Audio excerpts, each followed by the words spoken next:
आप सभी लोगों को नमस्कार। तो चलिए शुरू करते हैं अपना रिएक्शन मैकेनिज्म का दूसरा लेक्चर। जैसा कि हमने पिछले लेक्चर में पढ़ा था इंट्रोडक्शन ऑफ रिएक्शन मैकेनिज्म कि आखिरकार हमें रिएक्शन मैकेनिज्म की जरूरत ही क्यों पड़ी।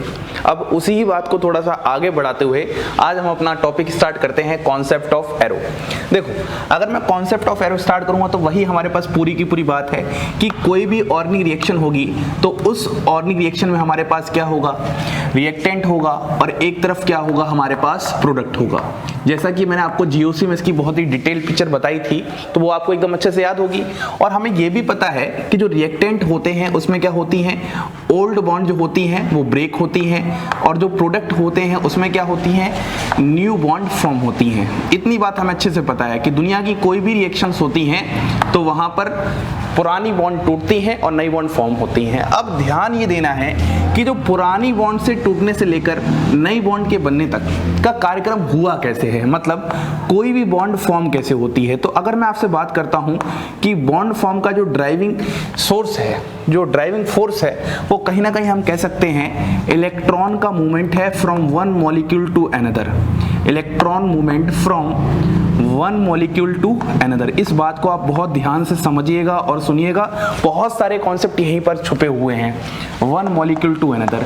अब हम लोग थोड़ा सा यहाँ पर और अच्छे से डिफाइन करते हैं कि सर आपके बोलने का मतलब क्या है, ये वन मॉलिक्यूल टू अनदर क्या हो सकता है। तो हम बोलेंगे ज्यादा अच्छे से, अगर मैं आपको बताऊं तो ज्यादा अच्छे से हम कह सकते हैं न्यूक्लियोफाइल टू इलेक्ट्रोफाइल। हम कह सकते हैं न्यूक्लियोफाइल टू इलेक्ट्रोफाइल। तो हमारे पास अगर कोई भी नई बॉन्ड फॉर्म हो रही है तो वहां पर पक्की बात है इलेक्ट्रॉन का मूवमेंट होगा और वो इलेक्ट्रॉन का मूवमेंट कहां पर होगा, फ्रॉम न्यूक्लियोफाइल टू इलेक्ट्रोफाइल। अब सवाल ये आ रहा है कि सर आखिरकार न्यूक्लियोफाइल और इलेक्ट्रोफाइल क्या है। और यहीं पर एक बहुत इंपॉर्टेंट बात भी है कि मैंने आपको पढ़ाया था कि हमारे पास पूरी ऑर्गेनिक केमिस्ट्री में फैमिलीज होती हैं और उन फैमिलीज में क्या होते हैं, फंक्शनल ग्रुप होते हैं। और आपको ये पता होना चाहिए जो फंक्शनल ग्रुप होते हैं वो कैसे रिएक्ट करते हैं, हाउ दे रिएक्ट। फंक्शन के रिएक्ट करने का जो तरीका है वो भी कहीं ना कहीं डिपेंड करेगा कि इसके लिए आपको पता होना चाहिए कि आखिरकार हमारे पास न्यूक्लियोफाइल और इलेक्ट्रोफाइल क्या होते हैं। तो सबसे पहली जो जरूरी बात है वो हमारे पास है identification of electrophile and nucleophile. क्या आपको इतनी बात समझ में आ रही एकदम अच्छे से कि इलेक्ट्रॉन का मूवमेंट ही होता है जिसकी वजह से कोई नई बॉन्ड फॉर्म होती है और इलेक्ट्रॉन मूवमेंट कहां से कहां होता है, always from nucleophile to electrophile होता है। और आखिरकार फंक्शन कैसे रिएक्ट करते हैं इस बात पे डिपेंड करता है कि क्या आपको न्यूक्लियोफाइल और इलेक्ट्रोफाइल सिस्टम में आइडेंटिफाई करना आता है। तो हम लोग जो टॉपिक अब पढ़ेंगे वो पढ़ेंगे आइडेंटिफाइंग न्यूक्लियोफाइल एंड इलेक्ट्रोफाइल। चलो एक बात तो ये हो गई। अब आप खुद सोचो, ये जो इलेक्ट्रॉन का मूवमेंट हो रहा है, तो अगर मैं एक बात आपसे कहूं, ये जो डिटेल्ड डिस्क्रिप्शन होता है, detailed description of the pathway of electron, detailed description pathway of electron take place. ये जो इलेक्ट्रॉन जो भी रास्ता अपनाते हैं उसका जो डिटेल डिस्क्रिप्शन होता है, इसी को हम बोलते हैं mechanism of reaction. Mechanism of reaction. तो अगर हमसे कोई पूछे कि मैकेनिज्म ऑफ रिएक्शन क्या होती है तो हम बोलेंगे कि कोई भी रिएक्शन में नई बॉन्ड फॉर्म होती है और नई बॉन्ड फॉर्म होने का जो कारण होता है वो इलेक्ट्रॉन का मूवमेंट होता है। उसी इलेक्ट्रॉन के मूवमेंट की जो डिटेल्ड स्टडी होती है या डिटेल्ड डिस्क्रिप्शन होगा कि जिसने वो रास्ता जो लिया होगा इलेक्ट्रॉन ने, उसी को हम लोग बोलते हैं मैकेनिज्म ऑफ रिएक्शन। उम्मीद करता हूं इतनी बात आपको बहुत अच्छे से समझ में आ चुकी है। अब हम अपने कॉन्सेप्ट्स को समराइज और अच्छे से करते हैं। देखो, मैंने आपसे क्या बात की, हमें आइडेंटिफाई करना आना चाहिए क्या, न्यूक्लियोफाइल एंड इलेक्ट्रोफाइल। देखो यहां पर मैं लिखता हूं न्यूक्लियोफाइल, तो मैं न्यूक्लियोफाइल को NU माइनस से भी डिनोट कर सकता हूं और सिंपली NU से भी डिनोट कर सकता हूं शॉर्ट फॉर्म में। ऐसे ही मैं यहां पर इस तरफ लिखता हूं इलेक्ट्रोफाइल, ठीक है। यहां पर लिखता हूं मैं इलेक्ट्रोफाइल और इलेक्ट्रोफाइल को मैं E+ से भी डिनोट करता हूं और सिंपली E से भी डिनोट कर सकता हूं। ये पहली बात हो गई। अब मैं न्यूक्लियोफाइल बोलूंगा, वो सभी स्पीसीज होती हैं जो कि क्या करती हैं, डोनेट्स इलेक्ट्रॉन। मैंने आपको जीओसी के टाइम पढ़ाया था न्यूक्लियोफाइल के बारे में, तो आपको थोड़ा सा याद आ रहा होगा। जो इलेक्ट्रॉन रिच स्पीसीज होती हैं, न्यूक्लियस लविंग स्पीसीज होती हैं, और अगर ऐसा है तो वो डोनेट क्या करेंगी, इलेक्ट्रॉन करेंगी। वहीं पर जो इलेक्ट्रोफाइल होते हैं वो क्या करते हैं, एक्सेप्ट्स इलेक्ट्रॉन। Accepts electron. तो दुनिया की कोई भी स्पीसीज जो इलेक्ट्रॉन को एक्सेप्ट करेगी उसको हम इलेक्ट्रोफाइल कहेंगे, दुनिया की कोई भी स्पीशीज जो डोनेट करेगी इलेक्ट्रॉन उसको हम न्यूक्लियोफाइल कहेंगे। अब देखो यहां से यहां इलेक्ट्रॉन का जो मूवमेंट होगा वो कहां से कहां होगा, हमेशा न्यूक्लियोफाइल टू इलेक्ट्रोफाइल। तो हम बोलेंगे always electron movement take place from nucleophile to electrophile. तो हम यहां लगा देते हैं फ्रॉम न्यूक्लियोफाइल और यहां लगा देते हैं टू इलेक्ट्रोफाइल। यही हमारे पास पूरी कहानी है। अगर आप याद करो पिछली क्लास में मैंने आपको एक लाइन बताई थी कि हमेशा जो इलेक्ट्रॉन डेफिशिएंट एटम और मॉलिक्यूल हैं वो अट्रैक्ट होते हैं टुवर्ड्स इलेक्ट्रॉन रिच एटम और मॉलिक्यूल्स। तो एक्चुअली अट्रैक्ट होने के बाद क्या होगा, इलेक्ट्रॉन मूवमेंट होगा, और वो इलेक्ट्रॉन मूवमेंट कहां से कहां होगा, from electron rich species to electron deficient species. इस बात को समझाने के लिए मैं एक बहुत ही प्यारा सा एग्जांपल लेता हूं। आप लोगों ने बचपन में रिएक्शन पढ़ी होगी, ठीक है, HCl का फॉर्मेशन पढ़ा होगा। मैं यहां पर आपके सामने H+ लेता हूं, ठीक है, और यहां पर मैं आपके सामने क्या लेता हूं, Cl- लेता हूं। अब आप मुझे सबसे पहले आप लोग मुझे बताइए कि H+ और जो Cl- है उसमें इलेक्ट्रोफाइल कौन है, न्यूक्लियोफाइल कौन है। तो आप बोलोगे सर इस पे नेगेटिव चार्ज है, इस पे लोन पेयर ऑफ इलेक्ट्रॉन है, तो कहीं ना कहीं इलेक्ट्रॉन डोनेट करेगा। जो स्पीशीज इलेक्ट्रॉन डोनेट करती है उसी को हम बोलते हैं न्यूक्लियोफाइल। क्या ये मेरी बात समझ में आ रही है आप लोगों को एकदम अच्छे से। वहीं पर इस पर क्या है, वैकेंट ऑर्बिटल है, तो ये कहीं ना कहीं स्पीशीज क्या करेगी, एक्सेप्ट करेगी इलेक्ट्रॉन। तो हम बोलेंगे वो स्पीशीज जो इलेक्ट्रॉन को एक्सेप्ट करती है वो हो गई इलेक्ट्रोफाइल। और मैंने अभी अभी एक बात बताई थी कि हमेशा मूवमेंट कहां से कहां होती है, न्यूक्लियोफाइल टू इलेक्ट्रोफाइल, ये बात तो है, लेकिन ये दोनों एक दूसरे के पास क्यों आएंगे, ये दोनों एक दूसरे के पास आने का जो कारण होगा वो होगा इलेक्ट्रोस्टैटिक अट्रैक्शन। क्योंकि ये दोनों ही पॉजिटिवली चार्ज हैं तो ये जो इलेक्ट्रोस्टैटिक अट्रैक्शन होंगे वही इसकी ड्राइविंग फोर्स होगी। तो इसके होने से फिर क्या होगा, आपके पास यहाँ पर HCl का फॉर्मेशन होगा और यहाँ पर क्या हो गया, न्यू बॉन्ड फॉर्म हो चुकी है। अब मेरा आप लोगों से सवाल यही है कि आखिरकार यहाँ पर नई बॉन्ड का फॉर्मेशन क्यों हुआ है। अभी भी मैंने बताया नई बॉन्ड का जो फॉर्मेशन हुआ है वो सिर्फ और सिर्फ इलेक्ट्रॉन के मूवमेंट की वजह से हुआ है, इलेक्ट्रॉन के मूवमेंट की वजह से हुआ है। अब अगर मैं इस ही कॉन्सेप्ट को, इस ही बात को थोड़ा सा एरो से समझा दूं तो इसमें कोई घबराने वाली बात नहीं है। मैं यहाँ पर इसी ही बात को कुछ ऐसे समझाना चाहता हूँ। ये Cl- है, यहाँ पर ये H+ है, ठीक है। तो यहाँ पर मैं इस तरीके से एक कर्ली एरो ऐसे बनाता हूँ। कर्ली एरो मैं कहाँ से कहाँ बना रहा हूँ, फ्रॉम न्यूक्लियोफाइल टू इलेक्ट्रोफाइल, और यहाँ पर मैं बनाता हूँ एक स्ट्रेट एरो। तो यहाँ पर आपके पास हो जाएगा HCl। देखो ये जो बात हमने अभी तक सीखी है उसी बात को मैं यहाँ पर थोड़ा सा सिस्टमैटिक वे जो हमारी ऑर्गेनिक केमिस्ट्री में काम आएगा उसमें दे रहा हूँ। देखो मैंने क्या बताया, इस तरीके से कर्ली एरो बनाया। कर्ली एरो मतलब क्या दिखाता है, इलेक्ट्रॉन का मूवमेंट दिखाता है, कहां से कहां, फ्रॉम न्यूक्लियोफाइल टू इलेक्ट्रोफाइल। तो देखो ये न्यूक्लियोफाइल था तो इससे जा रहा है, इसका हेड कहां है, इलेक्ट्रोफाइल की तरफ, इसका टेल कहां है, न्यूक्लियोफाइल की तरफ। तो ये जो है ये क्या रिप्रेजेंट कर रहा है, ये रिप्रेजेंट कर रहा है इलेक्ट्रॉन मूवमेंट। ये एरो रिप्रेजेंट क्या कर रहा है, इलेक्ट्रॉन मूवमेंट। और ये जो आपके स्ट्रेट एरो है, ये जो आपके पास स्ट्रेट एरो है ये क्या रिप्रेजेंट कर रहा है, ये रिएक्शन एरो है। ये जो स्ट्रेट एरो है ये क्या है आपके पास, रिएक्शन एरो है। तो इस तरीके से हमारे पास कोई भी रिएक्शन होती है। उम्मीद करता हूं आपको एरो का कॉन्सेप्ट थोड़ा सा समझ में आया होगा। आपको कुल मिला के यहाँ पर इन सभी बातों को समझना है। अब मैं और कुछ एग्जांपल्स लेता हूं और आपके और भी जितने भी कंफ्यूजन हैं उनको दूर करता हूं, और उन सभी एग्जांपल में आपको हर बार आइडेंटिफाई करना है कि इलेक्ट्रोफाइल कौन है, न्यूक्लियोफाइल कौन है। जैसे ही आप वो आइडेंटिफाई कर लोगे, सीख जाओगे कौन इलेक्ट्रोफाइल कौन न्यूक्लियोफाइल, अपने आप बता दोगे कि एरो का डायरेक्शन कहां से कहां तक होगा। इस बात को आप याद रखोगे, फिर आप कोई भी मैकेनिज्म, कोई भी तरीका ड्रॉ कर सकते हो, कोई भी डिटेल डिस्क्रिप्शन बता सकते हो कि आखिर इलेक्ट्रॉन का मूवमेंट कैसे हो रहा है। तो अब हम कुछ और एग्जांपल्स की बात करते हैं अपने उसी कॉन्सेप्ट को समझने के लिए। मान लीजिए मैं दूसरा एग्जांपल लेता हूं। आपके पास यहाँ पर मैं इस तरीके से अमोनिया बनाता हूं। आप लोगों को पता है अमोनिया है और यहाँ पर क्या है, लोन पेयर ऑफ इलेक्ट्रॉन है। और यहाँ पर मैं बनाता हूँ BF3। आपको पता है BF3 एक ट्रायगोनल प्लेनर होता है इस तरीके से, और इसके पास क्या होता है, वैकेंट ऑर्बिटल होता है। अब आप ध्यान से समझना, देखो इसके पास लोन पेयर ऑफ इलेक्ट्रॉन है तो इसको हम कहेंगे ये क्या है, न्यूक्लियोफाइल है, क्योंकि ये क्या कर सकता है, इलेक्ट्रॉनों को डोनेट कर सकता है। आप हमेशा इस बात को ही ध्यान रखिएगा, जो भी इलेक्ट्रॉन डोनेट करते हैं वो क्या होते हैं आपके पास न्यूक्लियोफाइल, और जो भी इलेक्ट्रॉन एक्सेप्ट करेंगे वो क्या होंगे इलेक्ट्रोफाइल।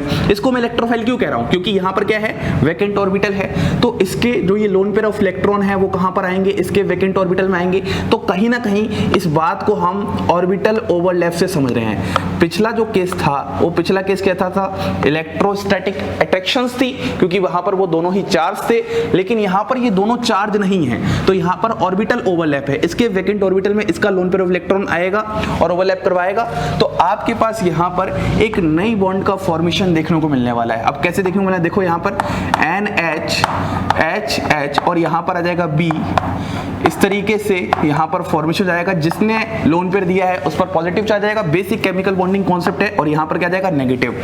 आपको जो ध्यान देना है वो यहां पर ध्यान देना है कि यहां पर क्या हो गया है, न्यू बॉन्ड फॉर्म हुआ है। तो पक्की बात है, अगर ये जो न्यू बॉन्ड फॉर्म हुआ है तो इसका कहीं ना कहीं जो कारण रहा होगा वो कारण क्या रहा होगा, इलेक्ट्रॉन का मूवमेंट रहा होगा। अगर इलेक्ट्रॉन का मूवमेंट रहा है तो सर क्यों ना उसको आप एरो की हेल्प से समझाओ, क्यों ना आप एरो के तरीके से समझाओ। तो बेसिकली सिर्फ जो एरो होता है वो इलेक्ट्रॉन के मूवमेंट को रिप्रेजेंट करने के लिए बताता है। मैं हर बार आपको यही बताना चाहूंगा। तो अगर मैं एरो के तरीके समझाऊं तो चलिए मैं यहां पर ही समझाने की कोशिश करता हूं एरो के तरीके से। देखो होगा क्या, यहां पर आपके पास क्या है NH3 है इस तरीके से, यहां पर लोन पेयर ऑफ इलेक्ट्रॉन है, और यहां पर आपके पास क्या है BF3 है, ठीक है, या BH3 है।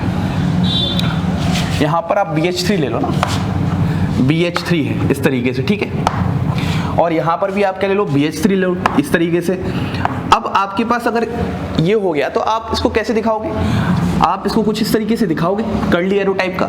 और ये कर्ली एरो सिर्फ क्या रिप्रेजेंट कर रहा है, ओनली रिप्रेजेंट इलेक्ट्रॉन मूवमेंट, और कुछ रिप्रेजेंट नहीं कर रहा कि इलेक्ट्रोफाइल की तरफ आएगा न्यूक्लियोफाइल से आएगा। तो हमने पढ़ा ना कि हमेशा जो कर्ली एरो का जो टेल होगा वो न्यूक्लियोफाइल की तरफ होगा, और जो हेड होगा वो इलेक्ट्रोफाइल की तरफ होगा, फ्रॉम न्यूक्लियोफाइल टू इलेक्ट्रोफाइल।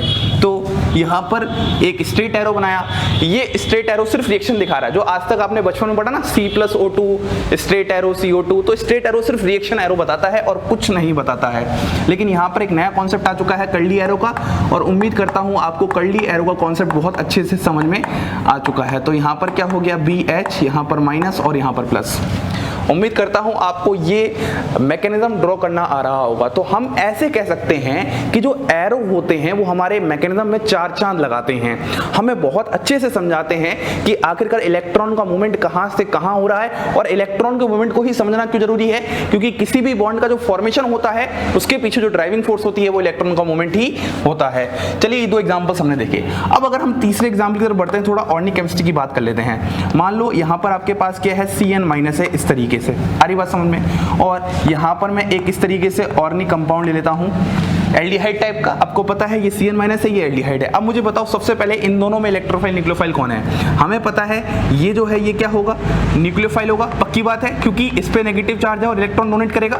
मैंने आपको GOC में बहुत अच्छे से पढ़ाया है सारी बातें। यहाँ पर आपके पास क्या है, पार्शियल पॉजिटिव चार्ज है, तो जिसकी वजह से ये क्या होगा, इलेक्ट्रोफाइल होगा। अब आपको पता है इन दोनों के बीच में क्या लगने वाला है, इलेक्ट्रोस्टैटिक अट्रैक्शन। तो यहाँ पर ये क्या काम कर रहा है, इलेक्ट्रोस्टैटिक अट्रैक्शन। तो ये दोनों पास में आएंगे और इलेक्ट्रोस्टैटिक अट्रैक्शन से पास आने की वजह से यहाँ पर क्या होगा, बॉन्ड का फॉर्मेशन होगा। तो ये वाली बात होगी, लेकिन इस ही बात को मुझे एरो से रिप्रेजेंट करना है। ये पॉइंट हमें समझ में आ रहा है कि दोनों मॉलिक्यूल पास में आएंगे, कोलिजन होंगे, कोलिजन से क्या होंगे, पुराने बॉन्ड टूटेंगे, नए बॉन्ड बनेंगे। लेकिन इसको ही, इस पिक्चर को ही मैं आखिरकार एरो से कैसे रिप्रेजेंट कर पाऊंगा। तो ध्यान देखो, यहाँ पर मैंने लिखा CN- इस तरीके से, और यहाँ पर आपने लिखा इस तरीके से C+O और यहाँ पर H। आपको पता है ये वाला बॉन्ड कहाँ जाएगा, ये वाला नेगेटिव चार्ज कहाँ जाएगा, ये वाला नेगेटिव चार्ज यहाँ पर जाएगा इस जगह। ये जो आप कर्ली एरो दिखा रहे हो ये इलेक्ट्रॉन का मूवमेंट दिखा रहे हो। अब आप खुद सोचो इस कार्बन पर कितनी बॉन्ड बनने जा रही हैं, 5, 1 2 3 4 और ये बॉन्ड 5 बनेगी। तो सबसे पहले हम स्ट्रेट एरो ऐसे बनाएंगे और आपके पास यहाँ जो तस्वीर दिखेगी, देखना कुछ ऐसी दिखेगी। यहाँ पर C था, यहाँ पर H, यहाँ पर H और यहाँ पर आ जाएगा सबसे पहले CN। तो ये तो आपको क्या दिखा रहा है, न्यू बॉन्ड फॉर्म। ये तो आपको क्या दिखा रहा है, न्यू बॉन्ड फॉर्म, और बिल्कुल अच्छे समझ में आ रहा होगा इस एरो की वजह से। और यहाँ पर आपके पास क्या हो जाएगा इस तरीके से O-। देखो ना, ये वाला जब आपने इसको ऐसे दिखाया तो इसको आप ऐसे दिखाना ही पड़ेगा क्योंकि कार्बन की कभी 5 बॉन्ड नहीं हो सकती। तो यहाँ पर ये एरो रिप्रेजेंट कर रहा है कि इलेक्ट्रोनेगेटिव एटम की तरफ नेगेटिव चार्ज मूव कर रहा है। जैसे ही ये मूव करेगा इस तरफ तो हमारे पास O- बन जाएगा। बाद में आप फाइनली क्या करोगे ऑर्गेनिक केमिस्ट्री में, वो आपकी सेकेंडरी चीज है। प्राइमरी चीज हमारे पास रिएक्शन का करना था। बात समझ में बिल्कुल अच्छे से आ रही है। और जरा ध्यान से देखोगे तो यहाँ पर इस वाली जगह क्या हो चुका है, पाई बॉन्ड ब्रेक हो चुका है। क्या हो चुका है, पाई बॉन्ड ब्रेक हो चुका है।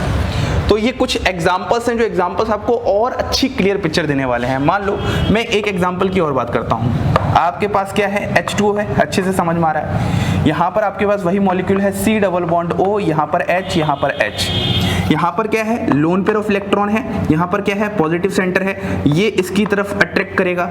अब अगर इसी बात को मुझे आपको मैकेनिज्म से समझाना है तो मैं कैसे समझाऊंगा, देखो ध्यान से, यहाँ पर O, यहाँ पर H, H इस तरीके से है, और यहाँ पर आपके पास क्या है, C double bond O, H और H। अब आप यहाँ पर इलेक्ट्रॉन का मूवमेंट कहाँ से कहाँ दिखाओगे, फ्रॉम न्यूक्लियोफाइल टू इलेक्ट्रोफाइल। तो हमें पता है ये न्यूक्लियोफाइल है, ये इलेक्ट्रोफाइल है, तो यहाँ से आपने एरो का मूवमेंट दिखाया और ये वाली बॉन्ड यहाँ शिफ्ट होगी क्योंकि कार्बन की 5 बॉन्ड नहीं होती हैं। आपको हमेशा जो स्ट्रक्चर बनाना है, जो पॉसिबल होता है वही सोचना है।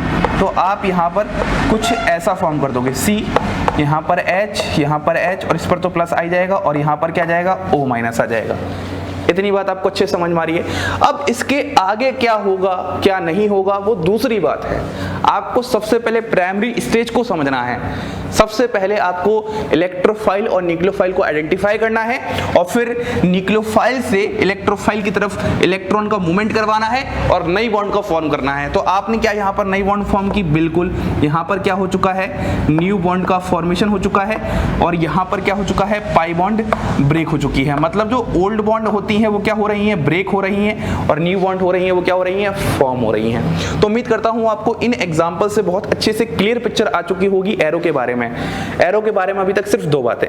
पहली बात, यह इलेक्ट्रॉन के मूवमेंट को रिप्रेजेंट करते हैं किसी भी रिएक्शन के अंदर। दूसरी बात, हमेशा जो इनका मूवमेंट होगा वो न्यूक्लियोफाइल से इलेक्ट्रोफाइल की तरफ ही रहेगा। ठीक है, अब हम अपना अगला टॉपिक पढ़ते हैं जहां पर मैं आपके सामने डिफरेंट रिएक्शंस लिखूंगा। उन डिफरेंट रिएक्शंस में आपको इलेक्ट्रोफाइल और न्यूक्लियोफाइल पहचानना है, क्योंकि अगर आप इसको पहचानने में नाकामयाब रहे, आपको अच्छे से क्लैरिटी नहीं आई, आपने कंफर्ट लेवल फील नहीं कर पाया, तो आपको हर एक रिएक्शन में दिक्कत होगी। क्योंकि इलेक्ट्रोफाइल और न्यूक्लियोफाइल इतना आसान नहीं है कि H पॉजिटिव और Cl नेगेटिव रखा है तो आप इलेक्ट्रोफाइल न्यूक्लियोफाइल कह दोगे। डिफरेंट ऑर्गेनिक सबस्ट्रेट आएंगे, तो डिफरेंट ऑर्गेनिक सबस्ट्रेट को देखकर आपको बताना पड़ेगा ये इलेक्ट्रोफाइल है या न्यूक्लियोफाइल है। तो चलिए शुरू करते हैं। तो अब हम बात करते हैं आइडेंटिफाइंग इलेक्ट्रोफाइल एंड न्यूक्लियोफाइल। ये बहुत इंटरेस्टिंग केस है। मैं आपको इस बार बताने नहीं वाला कौन इलेक्ट्रोफाइल है और कौन न्यूक्लियोफाइल है। इस बार आपको मैं मैकेनिज्म लिखूंगा, आप मैकेनिज्म से गैस करना कि आखिरकार इलेक्ट्रोफाइल ये हो सकता है एंड न्यूक्लियोफाइल ये हो सकता है। तो सबसे पहली बात मैं इनके बारे में आपके बारे में बताऊं तो यहाँ पर देखो, न्यूक्लियोफाइल वो स्पीसीज होती हैं जो क्या करती हैं, डोनेट करती हैं इलेक्ट्रॉन, डोनेट्स इलेक्ट्रॉन। और यहाँ पर इलेक्ट्रोफाइल वो स्पीसीज होती हैं जो क्या करती हैं, एक्सेप्ट इलेक्ट्रॉन।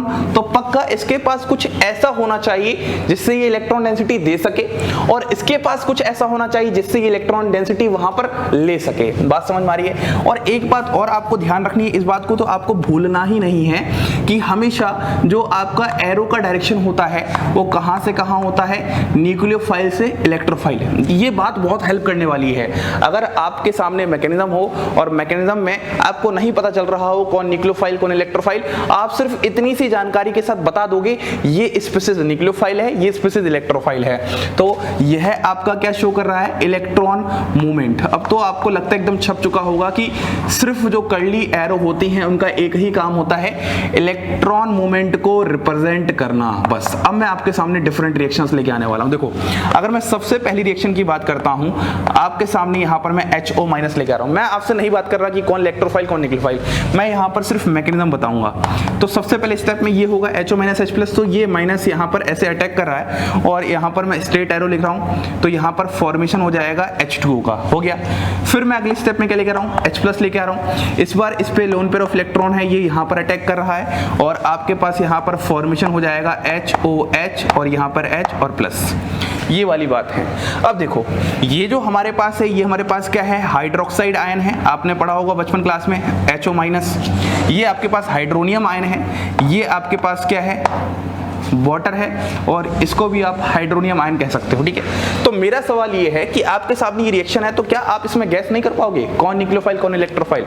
आप सिर्फ इस बात को ध्यान दो, हमारा हमेशा जो ये जो करली एरो है वो क्या रिप्रेजेंट करेगा, इलेक्ट्रॉन के मूवमेंट को, और इलेक्ट्रॉन मूवमेंट कहां से कहां होता है, न्यूक्लियोफाइल से इलेक्ट्रोफाइल। तो पक्की बात है यहां पर अगर टेल है तो इसी को हम क्या कहेंगे, न्यूक्लियोफाइल कहेंगे। देखो कितना इंटरेस्टिंग है, आपको नहीं पता कि इस पे इलेक्ट्रॉन डेंसिटी ज्यादा है, इस पे नेगेटिव चार्ज है, फिर भी आप बता पा रहे हो ये न्यूक्लियोफाइल है। ये कमाल सिर्फ और सिर्फ एरो का है, ये बात सिर्फ और सिर्फ एरो बता रही है, आप कुछ भी नहीं देखना है आपको। और अब देखो यहाँ पर H प्लस है, इसकी तरफ जा रहा है तो हम बोलेंगे जिसकी तरफ जाता है वो हमारे पास क्या होता है, इलेक्ट्रोफाइल होता है। कितना इंटरेस्टिंग है। इस वाले केस में देखते हैं जहां से जा रहा है तो ये हमारे पास क्या हो जाएगा, न्यूक्लियोफाइल हो जाएगा, बिल्कुल सिंपल सी बात है, कोई दिक्कत नहीं है। और इस वाले केस में ये हमारे पास क्या हो जाएगा, इलेक्ट्रोफाइल हो जाएगा। बस यही आपको आइडेंटिफाई करना है और क्या करना है, आपको यहाँ पर अपनी जानकारी सब भूल जानी है, आपको सिर्फ इस एरो का खेल देखना है। मैं ऐसे ही तो नहीं बोल रहा कि जहां पर रिएक्शन मैकेनिज्म के नीचे लिखा था जहां पर एरो का खेल चलेगा, ये बहुत गहरी लाइन है। जिस दिन से आप रिएक्शन मैकेनिज्म स्टार्ट कर रहे हो और जब तक आप रिएक्शन मैकेनिज्म पढ़ोगे तब तक यही एरो हैं जो आपका साथ देने वाली हैं। मैं यहाँ लिख देता हूँ, यही एरो आपका साथ देने वाली हैं, और दुनिया में कोई साथ नहीं देने वाला रिएक्शन मैकेनिज्म पढ़ते समय।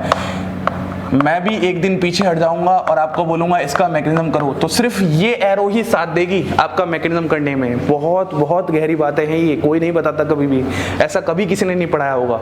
और मैं कोशिश कर रहा हूँ आपको हर एक बात का मतलब समझ में आए कि आखिरकार ऐसा ही क्यों हो रहा है, ठीक है। पहला हो गया। अगर मैं आपसे दूसरे एग्जाम्पल की बात करता हूँ, जरा देखना ध्यान से। ओ इस तरीके से हमने, ये डाइथाइल ईथर है, आपको यार कम से कम फंक्शनल ग्रुप आइडेंटिफिकेशन बहुत अच्छी आनी चाहिए। अब आप मेरे से उम्मीद करो यहाँ पर पढ़ा तो कोई सेंस नहीं है। यहाँ पर मैं बात कर रहा हूँ इस तरीके से BF3 है हमारे पास, ठीक है, ऐसे कर रहे हैं। अब यहाँ पर हमारे पास मैं इलेक्ट्रॉन का मूवमेंट दिखा रहा हूँ, मैंने सिर्फ इलेक्ट्रॉन का मूवमेंट दिखाया है और मैं आपको कुछ नहीं बता रहा। तो आपके पास यहाँ पर फॉर्मेशन कुछ ऐसा हो जाएगा, ये ऐसे, और यहाँ पर आ जाएगा पॉजिटिव, यहाँ पर नेगेटिव। क्या आप मुझे इस रिएक्शन में आइडेंटिफाई करके बता सकते हो कौन इलेक्ट्रोफाइल कौन न्यूक्लियोफाइल? चलिए आप करिए, तब तक मैं और कुछ रिएक्शंस लिखता हूँ। जैसे मान लो अगर मैं तीसरी रिएक्शन की और बात करता हूँ, और ये वाली पार्ट हो चुकी है। अब तीसरी रिएक्शन बहुत इंटरेस्टिंग रिएक्शन है जहाँ पर आपको बहुत अच्छे से ध्यान देना है। चीज़ें कॉम्प्लिकेटेड कभी भी नहीं होती हैं, सिर्फ हमारे द्वारा बनाई जाती हैं, क्योंकि हम मेहनत ही नहीं करते और मेहनत करना ही नहीं जानते, सही बताएं तो। यहाँ पर आपके पास ये है, तो यहाँ पर सिर्फ मैं एरो का डायरेक्शन बताऊंगा और कुछ नहीं। ये ऐसा किया तो हमारे पास यहाँ पर क्या हो जाएगा, H, यहाँ पर आ जाएगा O माइनस। जरा आप अगर रिएक्शन में ध्यान दोगे तो यहाँ पर क्या हो चुका है, न्यू बॉन्ड फॉर्म हो चुकी है, न्यू बॉन्ड फॉर्म हो चुकी है। और किसके द्वारा हुई होगी, इलेक्ट्रॉन के मूवमेंट के द्वारा ही हुई होगी। बिल्कुल सही बात है, ये वाली बात आ गई। अब अगर मैं बात करता हूँ थोड़ा आगे बढ़कर, तो देखना जरा ध्यान से मैं क्या बताना चाहता हूँ। फोर्थ रिएक्शन की बात करता हूँ, तब तक आप सबके इलेक्ट्रोफाइल और न्यूक्लियोफाइल पहचानने की कष्ट कीजिए। यहाँ पर NH3 है और यहाँ पर आपके सामने HCl है, ये स्ट्रेट एरो है, और यहाँ पर लोन पेयर ऑफ इलेक्ट्रॉन है इस तरीके से, और यहाँ आपके पास फॉर्मेशन हो रहा है NH4 प्लस Cl माइनस, ठीक है। इसमें आपको बताना है कौन इलेक्ट्रोफाइल कौन न्यूक्लियोफाइल है। ऐसे ही आपके पास यहाँ पर ये है, और यहाँ पर आपके पास HBr है। यहाँ पर मैं इलेक्ट्रॉन का मूवमेंट दिखा रहा हूँ, आपको इसमें भी बताना है कौन इलेक्ट्रोफाइल है और कौन न्यूक्लियोफाइल है। फिर अगले स्टेप में यहाँ पर Br माइनस भी है, तो यहाँ पर फिर मैं इलेक्ट्रॉन का मूवमेंट दिखाऊंगा, आपको इसमें भी बताना है कौन इलेक्ट्रोफाइल है और कौन न्यूक्लियोफाइल है। ये वाली बातें कर रहे हैं। अगर थोड़ा सा याद आ रहा हो तो ये रिएक्शन हमारी कल जैसी लग रही है, याद करो, जहाँ पर मैं डबल बॉन्ड ऐसे इस तरीके से लिखता था और यहाँ पर क्या करता था, सामने HBr लेके आया था, और कल मैंने कुछ ऐसा किया था, पाई बॉन्ड हटा के एक तरफ मैंने Br लगाया था, एक तरफ मैंने H लगाया था। अरे ये कल की रिएक्शन ही तो है, याद करो, जहाँ पर मैंने इंट्रोडक्शन की बात की थी। और देखो इस तरीके से आज मैं उसी रिएक्शन में एरो चलाकर दिखा रहा हूँ। कितनी इंटरेस्टिंग सी बात है, सारी चीजें आपस में जुड़ी हुई हैं कनेक्टिविटी के साथ। तो अब आपको इन क्वेश्चंस में बताना है एकदम अच्छे से कौन इलेक्ट्रोफाइल कौन न्यूक्लियोफाइल। चलिए शुरू करते हैं, इस क्वेश्चन की बात करते हैं। सर हमें अच्छे से पता है एरो जहां से स्टार्ट होती है वो न्यूक्लियोफाइल होता है और जहां पर खत्म होती है वो हमारे पास इलेक्ट्रोफाइल होता है। क्या बात समझ में आ रही है? ये सिर्फ रिप्रेजेंटेशन है, इसका मतलब मत समझना कि ये नेगेटिव चार्ज है तो ये भी नेगेटिव चार्ज होगा। बस मैं यहाँ पर पूरा ना लिख रहा हूँ तो शॉर्ट फॉर्म लिख दे रहा हूँ। इस वाले केस में बात करते हैं, सिंपल सी बात है सर, एरो जहां से स्टार्ट होती है वो न्यूक्लियोफाइल होती है और जहां पर खत्म होती है वो आपके पास क्या होता है, इलेक्ट्रोफाइल होता है। तो आप आसानी से बता सकते हो, कोई दिक्कत नहीं है किसी को भी। तो कितनी इंटरेस्टिंग सी बात है, पहले आपको ये चीजें रटनी पड़ती थी, अब आप अगर एक बार मैकेनिज्म जब आपके सामने लिखा होगा तो आप आराम से बता दोगे कौन इलेक्ट्रोफाइल कौन न्यूक्लियोफाइल।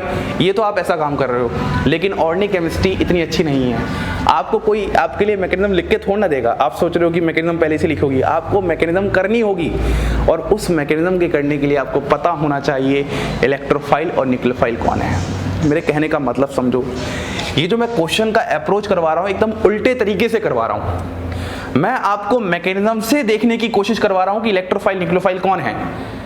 और आप इसमें ये देखो कितना इंपॉर्टेंट रोल प्ले कर रहे हैं कि जब तक आपको एरो का मतलब नहीं पता, आपको इलेक्ट्रोफाइल न्यूक्लियोफाइल का मतलब नहीं समझ में आ रहा। लेकिन अगर आपको पहले ही इलेक्ट्रोफाइल न्यूक्लियोफाइल का मतलब पता हो तो क्या आप एरो का मतलब नहीं निकाल पाओगे? क्या आप एरो का मतलब नहीं समझा पाओगे?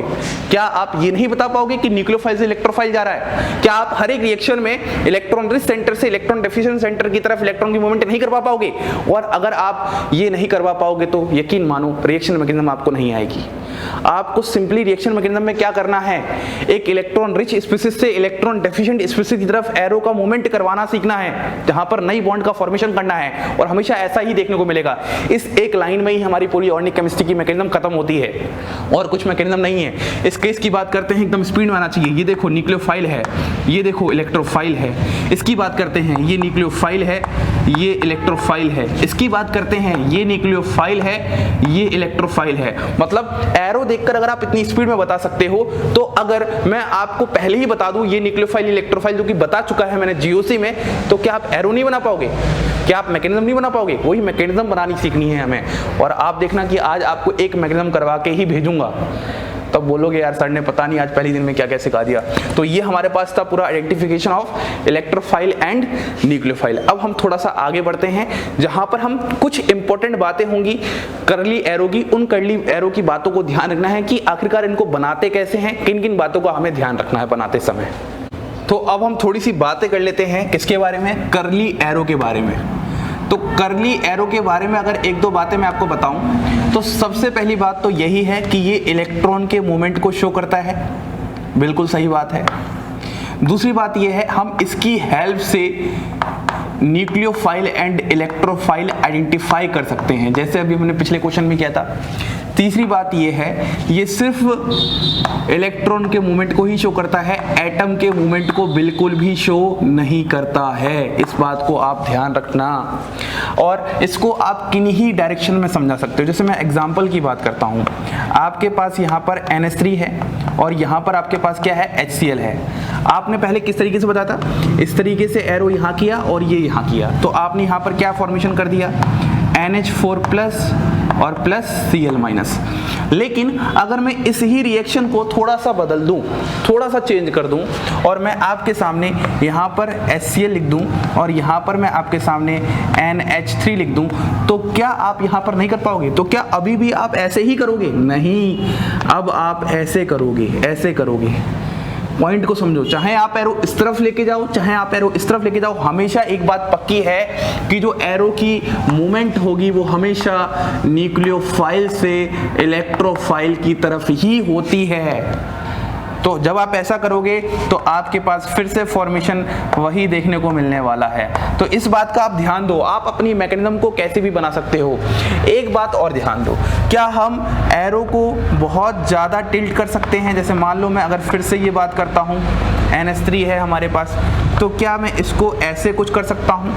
इस तरीके का, और टिल्ट कर सकता हूं और बेंड कर सकता हूं। अब ये आपके ऊपर है, वह जो एरो आप बना रहे हो वो बस स्ट्रेट एरो से अलग दिखनी चाहिए, फिर आप कैसे भी कर सकते हो अपनी मैकेनिज्म को बेहतरीन बनाने के लिए। इस बात को ध्यान रखना, बहुत छोटी छोटी बातें हैं, आपके काम आने वाली हैं। तो ये हमने अभी तक ऑलमोस्ट सीखा। मैंने आपको कल वाली रिएक्शन से भी एक रिएक्शन को रिलेट करके बताया, मैकेनिज्म समझाया जो हमने बात की थी। अब हम लोग एक फाइनल टच देते हैं अपने पूरे पार्ट को। तो यदि अगर हमारे पास कोई न्यूक्लियोफाइल है तो आखिरकार हम न्यूक्लियोफाइल को कैसे रिप्रेजेंट कर सकते हैं on the basis of arrow. तो देखना ध्यान से, हमारे पास सबसे पहले क्या है, Br माइनस है, यहाँ पर हमारे पास दूसरा क्या है, H2O है, यहाँ पर हमारे पास तीसरा क्या है, CH2 डबल बॉन्ड CH2 है, और हमारे पास यहाँ पर चौथा क्या है, CH3Li है। देखना ध्यान समझना, Br माइनस है तो एरो का मूवमेंट इस तरफ होगा, इस तरफ मतलब कहीं ना कहीं दूसरे एटम की तरफ जा रहा होगा जहां पर इलेक्ट्रोफाइल प्रेजेंट होगा। इस पर लोन पेयर है तो ये भी इस तरीके से जाएगा। यहां पर आप ऐसे दिखाओगे, एटम से नहीं दिखाना, जहां पर इलेक्ट्रॉन डेंसिटी है वहां से दिखाना। और यहां पर आपके पास क्या है, नेगेटिव है और इस पर पॉजिटिव है, तो आप यहां पर सिग्मा इलेक्ट्रॉन डेंसिटी को ऐसे शिफ्ट करोगे क्योंकि सिग्मा इलेक्ट्रॉन डेंसिटी है यहां पर, ऑर्गेनोमेटलिक कंपाउंड है। तो इस बात को आप ध्यान देना, मतलब अगर जो न्यूक्लियोफाइल है तो वही कहीं ना कहीं एक सोर्स ऑफ स्टार्टिंग है। ये जो एरो है वो रिप्रेजेंट सिर्फ ये कर रही हैं, ये एरो रिप्रेजेंट सिर्फ ये कर रही हैं कि जो स्टार्टिंग सोर्स है वो स्टार्टिंग सोर्स हमेशा क्या होती हैं, न्यूक्लियोफिलिक स्पीसीज ही होती हैं, न्यूक्लियोफाइल ही होते हैं। अगर ऐसे ही मैं आपसे इलेक्ट्रोफाइल की बात करता हूं तो बहुत ही ध्यान से देखना, मैं यहां पर सबसे पहले इलेक्ट्रोफाइल H+ लेके आ सकता हूं, बिल्कुल सही बात है। क्या मैं यहां पर इस तरीके का इलेक्ट्रोफाइल लेके आ सकता हूं, Bf3, बिल्कुल, वैकेंट ऑर्बिटल होता है बोरोन पे। क्या मैं यहां पर कुछ इस तरीके का भी इलेक्ट्रोफाइल लेके आ सकता हूं, और लास्ट में क्या मैं यहां पर कुछ इस तरीके का भी इलेक्ट्रोफाइल लेके आ सकता हूं। अब यहां पर इलेक्ट्रॉन का मूवमेंट कैसे होगा, देखना, यहां पर एरो की एंडिंग होगी, यहां पर कर्ली एरो की एंडिंग होगी, यहां पर कर्ली एरो की एंडिंग होगी, ये बॉन्ड ऐसे शिफ्ट होगी इलेक्ट्रोनेगेटिव एलिमेंट की तरफ, यहां पर एरो की एंडिंग होगी और ये शिफ्ट होगी इलेक्ट्रॉन नेगेटिव एलिमेंट की तरफ। तो देखो दोनों ही एरो के देखने के तरीके को समझो। इससे हमें रिप्रेजेंट हुआ स्टार्टिंग सोर्स है न्यूक्लियोफाइल, इससे हमें ये समझ में आया कि जो उसका डेस्टिनेशन है वो डेस्टिनेशन हमारे पास क्या है, इलेक्ट्रोफिलिक स्पीसीज हैं या फिर इलेक्ट्रोफाइल्स हैं, या फिर वो स्पीसीज जो कि इलेक्ट्रॉनों को क्या करती हैं, एक्सेप्ट करती हैं, एक्सेप्ट इलेक्ट्रॉन। और मैं उम्मीद करता हूं आपको ये दो पिक्चर बहुत हद तक बहुत सारे कॉन्सेप्ट्स को क्लियर कर रही हैं कि यदि कोई न्यूक्लियोफाइल है तो वह उसका स्टार्टिंग सोर्स होगा, वहां से इलेक्ट्रोफाइल की तरफ जाएगा, और यदि कोई इलेक्ट्रोफाइल है तो वहां पर वह उसका डेस्टिनेशन है, फाइनल पॉइंट है जहां पर उनको लैंड करना है, आना है। आज के लेक्चर में उम्मीद करता हूं आपको सारी बातें एरो को लेकर समझ में आ चुकी हो, और बहुत ही इंटरेस्टिंग लेक्चर था ये वाला, मुझे खुद मजा आया पढ़ाने में। वो बातें बता रहा हूं जो आज तक किसी ने नहीं बताई। टीचर्स आते हैं, एरो चलाते हैं, क्वेश्चंस कर जाते हैं और आप चुपचाप बैठे रह जाते हो कि हुआ क्या, ये हो रहा है, ये बातें हैं। अब इन्हीं बातों का हम लोग फायदा उठाएंगे, इन्हीं चीजों को हम लोग अप्लाई करेंगे और अपनी रिएक्शन मैकेनिज्म के एक एक क्वेश्चन को बहुत ही प्यारे से कंप्लीट करेंगे, और आपको वो सिखाऊंगा जो आज तक किसी ने नहीं सिखाया। तो इंतजार करिएगा, अगला लेक्चर हमारा स्टार्ट होगा एसिड बेस रिएक्शंस का, एकदम सीक्वेंस में चलने वाले हैं और अब लेक्चर बहुत ही स्पीड में आएंगे। तो आप हर लेक्चर को देखिएगा, मिस मत करिएगा और मेरे साथ फ्लो में चलते रहिएगा, ठीक है। इसी के साथ आप सभी लोगों को धन्यवाद।